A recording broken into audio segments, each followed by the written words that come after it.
নমস্কার বন্ধুরা, খই দিয়ে আজকে বৃষ্টির রান্নাঘরে খুব সুন্দর মুখরোচক একটা খাবার নিয়ে আপনাদের কাছে হাজির হলাম। কাছে দূরে যে যেখান থেকে আমার ভিডিওটি দেখছেন, আশা করি সবাই ভালো আছেন, সুস্থ আছেন। এত মজাদার, এত সুন্দর আজকে একটা রেসিপি করে দেখাবো। এই সময়ে খেতে কিন্তু অসাধারণ লাগবে, একটু কম তেল দিয়ে এবং ঘরে থাকা সাধারণ জিনিস দিয়েই কিন্তু আজকে রেসিপিটা আমি আপনাদেরকে করে দেখাচ্ছি। সবার প্রথমে আমি আপনাদেরকে দেখিয়ে দিচ্ছি যে এত অপূর্ব একটা রেসিপি কম সময়ে কিভাবে আপনারা তৈরি করবেন। খই যেগুলো আমরা নর্মালি বাড়িতে খেয়ে থাকি, এগুলো যখন একটু বাড়িতে আমরা কিনে নিয়ে আসি, একটু বেশি পরিমাণে হয়তো থেকে গেল, তো সেই খইটা আমি এখানে ব্যবহার করছি। আপনাদের ঘরে খই না থাকলে মুড়ি দিয়েও এটা করতে পারেন। খইটাকে আমি খুব ভালো করে এরকম একটু নাড়াচাড়া করব। তার মধ্যে আমি একটুখানি বাদাম দিয়ে দিলাম, নর্মাল চিনে বাদাম এখানে ব্যবহার করেছি এবং খোসা সমেতই ব্যবহার করেছি, খোসা ছাড়া নয়। খোসাতে খুব ভালো খেলে পরে পেটটা খুব সুন্দর পরিষ্কার হয়। তো অবশ্যই এই ধরনের বাদামের খোসাকে ফেলবেন না। তো একটা খইকে আমি ভেঙে দেখলাম, একদম খুব সুন্দর গুঁড়ো গুঁড়ো হয়ে গেছে, এটা আমার রেডি হয়ে গেল। মিক্সিং জার আমি নিয়ে নিলাম, এর মধ্যে আমি খই আর বাদামটাকে অল্প অল্প করে দেব এবং এর একটা আমি গুঁড়ো তৈরি করব। গুঁড়োটা একটুখানি মিহি গুঁড়ো হবে, একদম খুব সুন্দর এরকমভাবে, ঠিক ড্রাই নারকেল যেরকম গুঁড়ো পাওয়া যায় সেই রকম গুঁড়োটা তৈরি হবে। তার সাথে আমি মুগ ডাল নিয়ে নিয়েছি হাফ কাপ মতো, যেটাকে আমি 1 ঘন্টার মতো ভিজিয়ে রেখে দিয়েছিলাম। এবারে মুগ ডালটাকে এরকম মিক্সিং জারের মধ্যে এক্সেস যে জলটা ছিল সেটাকে সম্পূর্ণ বাদ দিয়ে দিলাম। এবার এই মুগ ডালটাকে এর মধ্যে আমি ঢেলে দিচ্ছি। এবার এর একটা আমি পেস্ট তৈরি করে নেব। এই মুগ ডালটা পেস্ট তৈরি করার সময় কিচ্ছু দেওয়ার প্রয়োজন নেই, নর্মালি ডালটাকে পেস্ট করে নিতে হবে এবং এই রকম পেস্টটা তৈরি হবে। এর মধ্যে আমি মোটামুটি ধরে নিন 1 কাপ মতো গ্রেট করে রাখা পেঁপে, কাঁচা পেঁপে এর মধ্যে দিয়ে দিলাম, একটু টমেটো দিয়ে দিলাম, একটু ধনেপাতা আমি এর মধ্যে দিয়ে দেব, একটু কাঁচা লঙ্কা আমি এর মধ্যে দিয়ে দেব। এর মধ্যে দেব আমি পেঁয়াজ, আগে থেকে এরকমভাবে ছোট ছোট করে কাটা পেঁয়াজ দিয়ে দিলাম।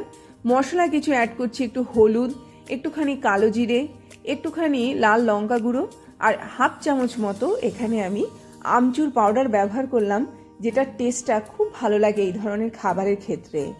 এইবারে কি করব, এটাকে খুব ভালো করে মাখবো, হাত দিয়েই মাখবো এবং ততক্ষণ পর্যন্ত মাখবো যা যা ইনগ্রেডিয়েন্টস আমি এখানে ব্যবহার করেছি সেটার সাথে ডালটা যাতে খুব ভালো করে মিক্সড খায়। যত ভালো মিক্সড খাবে ততই কিন্তু এর স্বাদটা বাড়তে থাকবে। একরকম বলা যেতে পারে ডালের সাথে এটাকে আমি খুব ভালো করে ফেটিয়ে নিয়েছি। এবার সবার শেষে একটু যখন এটা মিক্সড খেয়ে যাবে, যেহেতু এর মধ্যে একটু আমচুর পাউডার দেওয়া আছে, সেই ক্ষেত্রে নুনটা একটুখানি বুঝে কিন্তু এখানে অ্যাড করতে হবে। হাত দিয়ে আবারও এটাকে খুব ভালো করে আমি একটুখানি মিক্সড করে নিলাম। এর মধ্যেকারের যে এক্সেস জলটা রয়েছে, যা কিছুই থাকুক, এটাকে পুরো আমি ড্রাই করে নিতে চাইছি। এইবার খইয়ের গুঁড়োটা আমি এর মধ্যে ব্যবহার করছি। এবার দেখুন এটা আস্তে আস্তে কিন্তু পুরো ড্রাই হয়ে যাবে। সেই জন্য যা যা ইনগ্রেডিয়েন্টস আমি ব্যবহার করলাম সেটার পরিমাণগুলো যদি আপনারা একটুখানি খুব ভালো করে বুঝে নেন, তাহলে কিন্তু ঠিক যেরকম আমি কাটলেটগুলো তৈরি করব সেই অপূর্ব স্বাদের কাটলেটগুলো কিন্তু আপনারা পাবেন এবং এটা একদম ভিন্ন স্বাদ, ভিন্ন টেস্ট। নর্মালি আমরা বাড়িতে যে ধরনের কাটলেট তৈরি করি সেটার থেকে সম্পূর্ণ আলাদা এই কাটলেটটা তৈরি হবে। হাত দিয়ে মিক্সড করার পরে দেখুন এটা একদম শুকনো শুকনো হয়ে গেল। এবার হাতের মধ্যে সামান্য একটুখানি তেল নিয়ে নেব। এবার ছোট্ট ছোট্ট করে আমি কাটলেটগুলো তৈরি করব বা বড়াগুলো তৈরি করব, যেটাই বলুন না কেন, অসাধারণের স্বাদ এবং এইরকম স্বাদ বোধ হয় আপনারা কোনো দিন পাননি। একবার খেয়ে দেখতে পারেন, একবার ট্রাই করে দেখতে পারেন। ঘরে থাকা সামান্য জিনিস দিয়েই কিন্তু আপনারা এই অসাধারণ অসাধারণ খাবার তৈরি করে ফেলতে পারেন। বাড়িতে কেউ আসলো চটজলদি আপনারা এটা তৈরি করে নিতে পারেন।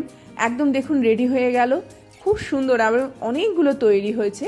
তো অবশ্যই এইভাবে তৈরি করুন। এবার কড়াতে আমি তেল দিয়ে দিলাম। আমি খুব বেশি তেল এখানে ব্যবহার করছি না, অল্প তেলেই কিন্তু এগুলোকে ভাজা করে নেব। এরই মাঝখানে বলে রাখি, যদি আমার চ্যানেলটিকে আপনাদের ভালো লেগে থাকে অবশ্যই চ্যানেলটিকে সাবস্ক্রাইব করবেন। আর এই ভিডিওগুলো যদি ভালো লেগে থাকে অবশ্যই লাইক করুন, শেয়ার করুন, নোটিফিকেশন পাওয়ার জন্য বেল আইকনটাকে প্রেস করুন। তো এই রকমভাবে আমি একটা একটা করে এর মধ্যে দিয়ে দিলাম। না এর মধ্যে ডিম লাগছে, না এর এখানে বিস্কুটের গুঁড়ো লাগছে, না এখানে পাউরুটির গুঁড়ো লাগছে, কিচ্ছু লাগছে না। একদম অসাধারণ টেস্ট, না লাগবে ময়দা, না লাগবে আটা, কোনো কিচ্ছু লাগছে না। শুধুমাত্র খইয়ের গুঁড়ো দিয়ে এবং ডাল দিয়ে এত সুন্দর একটা বাইন্ডিং তৈরি হবে। যা কিছু ব্যবহার করেছি একদম শরীরটাকে ঝরঝরে রাখবে, মুখে একটা আলাদা রুচি নিয়ে আসবে। চায়ের পাশে হোক, শুধু শুধু খান, বা আপনারা যদি মনে করেন কোথাও নিয়ে যাবেন, সেটাও কিন্তু আপনারা নিয়ে যেতে পারেন। এটা অনেকক্ষণ পর্যন্ত টেস্ট থাকে এটার। অবশ্যই বাড়িতে একবার হলেও ট্রাই করুন। যারা ধরুন ডিম খেতে পারেন না বা ডিমের কোটিংটা পছন্দ করেন না, তারা কিন্তু এইভাবে বাড়িতে তৈরি করতে পারেন।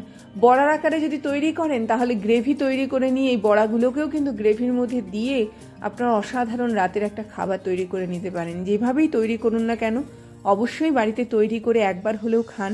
অবশ্যই দেখবেন অসাধারণ লাগবে এগুলো খেতে। যতবার খাবেন ততবারই কিন্তু খেতে ইচ্ছে করবে।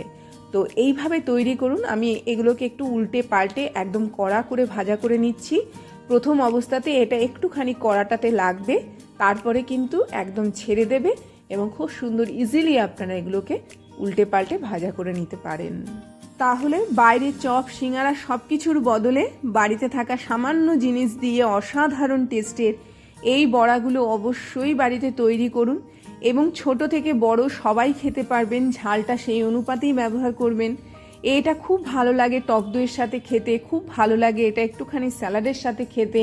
বিশেষ করে ঘরে সামান্য একটু পেঁয়াজ, সামান্য একটুখানি টমেটো কেটে নিয়েও কিন্তু আপনারা খুব সুন্দরভাবে এটা খেতে পারেন।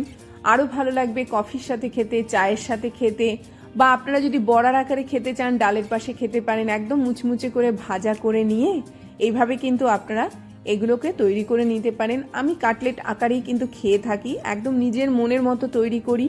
একদম অসাধারণ অন্য অন্য টেস্টের, বিভিন্ন ধরনের টেস্টের আমি এগুলো তৈরি করি। তো কিছু কিছু করে আমি আপনাদেরকে দেখাচ্ছি। অবশ্যই আগামী দিনে যারাই আমার পাশে থাকবেন তারা অবশ্যই দেখতে পাবেন ভ্যারাইটিস টাইপের কিন্তু এই ধরনের মুখরোচক খাবার আপনারা বাড়িতে অনায়াসে তৈরি করতে পারেন এবং অনায়াসে খেতে পারেন। দেখুন একদম খুব সুন্দর। এটা একটুখানি ঠান্ডা হয়েছে, তারপরে আমি পরিবেশন করলাম। এর সাথে সামান্য একটুখানি টমেটো সস আমি ব্যবহার করছি। আপনারা স্যালাডের সাথেও খেতে পারেন, মুড়ির সাথেও খেতে পারেন, বা নর্মালি টক দইয়ের সাথেও খেতে পারেন, সকালেও খেতে পারেন বা সন্ধ্যায়ও খেতে পারেন। যখনই খান না কেন অসম্ভব মুখরোচক একটা খাবার, কম তেলে এটা তৈরি করা এবং একটু অন্যভাবে তৈরি করা। অবশ্যই বাড়িতে ট্রাই করুন এবং অবশ্যই এইভাবে খান। দেখুন এক থালা তৈরি হয়েছে এবং এটা খেতে এত ভালো যে একবার খাবেন যখন বারবার খেতে চাইবেন এবং খুব মুখরোচক। একটু গরম গরম খাওয়ার চেষ্টা করবেন, বা ধরুন সকালে তৈরি করে রাখলেন, বিকেলে কেউ আসলো, আরেকবার ভাজা করে নিয়ে কিন্তু এটা আপনারা পরিবেশন করতে পারেন। ভেতরটা দেখিয়ে দিচ্ছি। সামান্য একটুখানি লেবুর রস আমি এর মধ্যে ছড়িয়ে দিলাম। দেওয়ার পরে একটা টুকরো আমি তুলে নিলাম। টমেটোর যে সসটা আমি এখানে ব্যবহার করছি তার ভেতরে আমি এটাকে জাস্ট এরকমভাবে ডুবিয়ে নিয়ে তারপরে আপনারা খান, আরও বেশি ভালো লাগে। অসম্ভব টেস্টি একটা খাবার। এই বলে আজকের মতো বিদায় নিচ্ছি। আবার আসবো একটা খুব সুন্দর ভিডিও নিয়ে। আসলাম।